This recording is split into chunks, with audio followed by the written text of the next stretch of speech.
Well, for starts, I'm visiting here from Greensboro, North Carolina, and the Greensboro occupation over there. My response to the current economic climate really hasn't changed just in the past couple of years or whenever people would consider the decline to have happened. I've always had a very odd relationship to work and capitalism and how careers and lives are supposed to be lived, you know, producing exchange value or being alienated from your labor and all of these things. But most recently, you know, I've taken myself seriously as a writer, and I went to college years ago, didn't graduate, got really bad in debt, and I have no foreseeable future getting out of that debt. And then furthermore, I got mugged and you know, had 3 surgeries on my face, and I have no way of getting out of that debt, even after victims' compensation and all these other government programs that were supposed to have helped me. So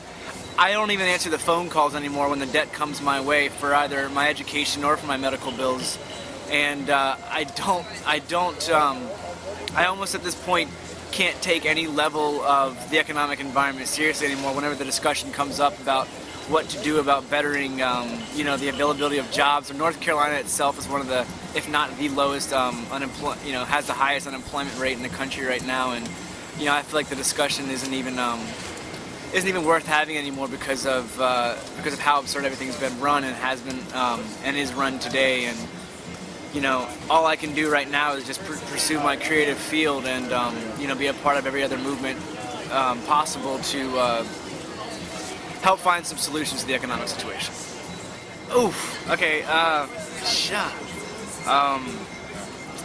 man, that's tough. I would want to.